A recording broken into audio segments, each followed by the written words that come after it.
Hello my friends, welcome back to Late Departure. I'm Adam, and as some of you may know, this is my continuing journey to hopefully becoming an airline pilot in the future here.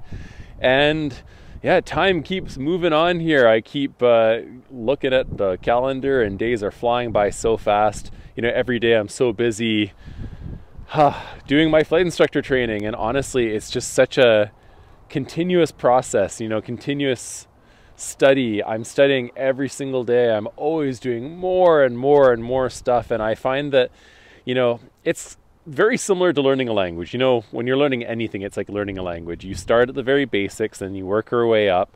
But as I go back and I review my flashcards of all the stuff that I've covered, I always realize that, man, there's always so much, when you learn something, there's bound to be some that you forget. And even though I'm using flashcards and I'm using spaced repetition, and Anki is a great program I've been using for that for this whole time to continue to learn all of these important things. I'm always finding there's a lot more to learn. There's a lot more that, some things that I kind of knew on a surface level knowledge, I actually need to learn a lot more about. So for example, with the flight instructor rating that I'm doing now, I'm always learning more about, how the wing generates lift and how things react in different environments, whether you're climbing or descending or all that kind of stuff. And it's a lot of information, but, I've done my best to be consistent. Me and some of the other people that I'm staying with at the house right now, we study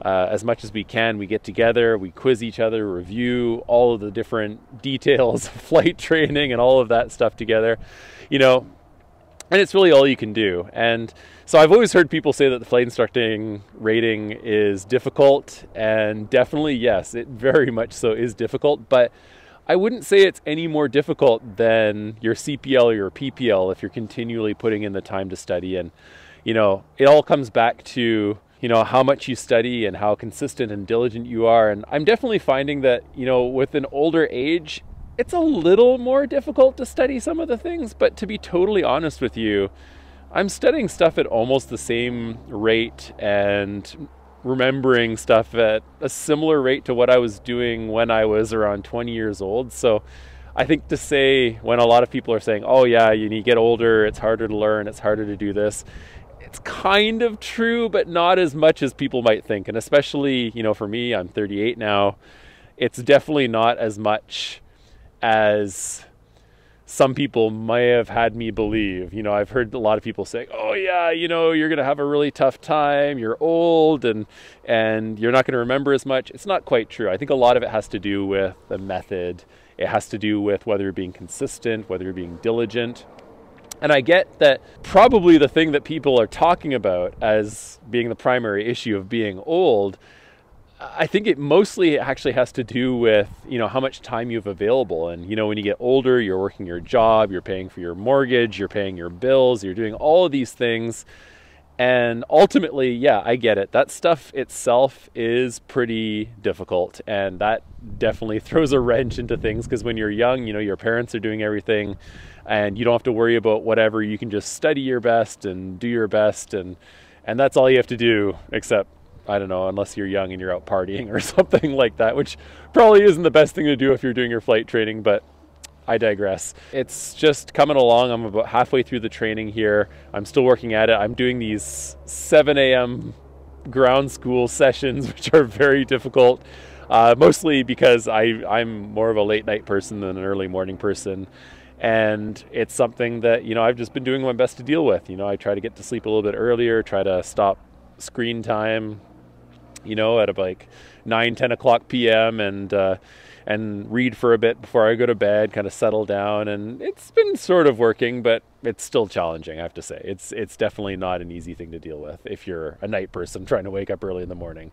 But that's just life. And in the future, I might have a job where I have to wake up super early to fly somewhere and what have you. So, the best thing is to just learn how to be disciplined, learn how to wake up early, learn how to, deal with your body as best as you can, learn what your body needs and what you need to do for it and all that kind of stuff. And ultimately, I think it just all comes down to, having that accountability and responsibility for yourself and your body and all that kind of stuff. But in any case, yeah, I just finished the stalls section, going on to spins tomorrow morning at 7 o'clock a.m., doing flights kind of here and there, but going to be doing a lot more flying once I'm finished my ground school part. At least that's what the strategy is that I'm going through right now.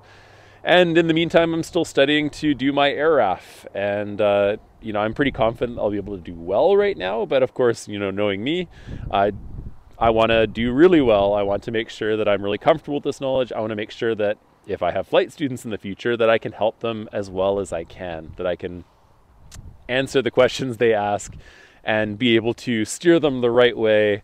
Something we talk about in flight instructing is called primacy or primacy. Probably primacy. But in any case, it's about teaching things right the first time. Otherwise, students get into bad habits.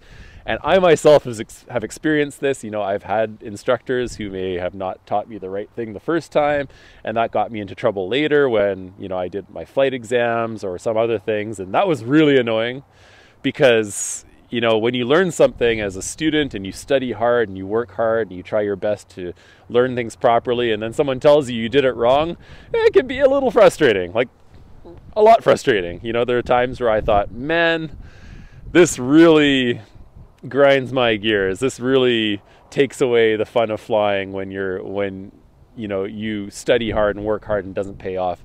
But sometimes that happens, and no one's perfect. It's just the reality that will happen. But hopefully that won't happen to my students, because I'll be working hard to prepare and give them the best experience possible as my students. So that's what I'm working towards right now.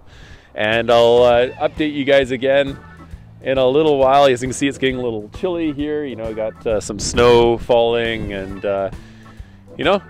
I don't mind, because it's still better than it was in Vancouver. We still got nice flying weather. I'm looking forward to getting up and doing more of this flying. Looking forward to getting better at my right seat flying. It's a lot more challenging than it looks. I found the different perspective has been pretty challenging for me, but I'm going to keep working hard, keep working away at it, and hopefully just continue to improve.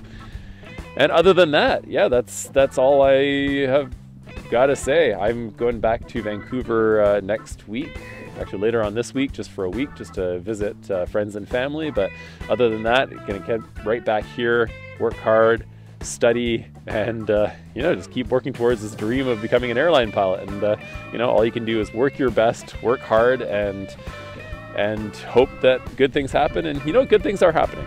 We'll see you all next time. So hopefully you're out flying, having fun, flying your best, and hopefully as I can continue to show and keep doing my best to show that it's never too late. So I'll see you next time.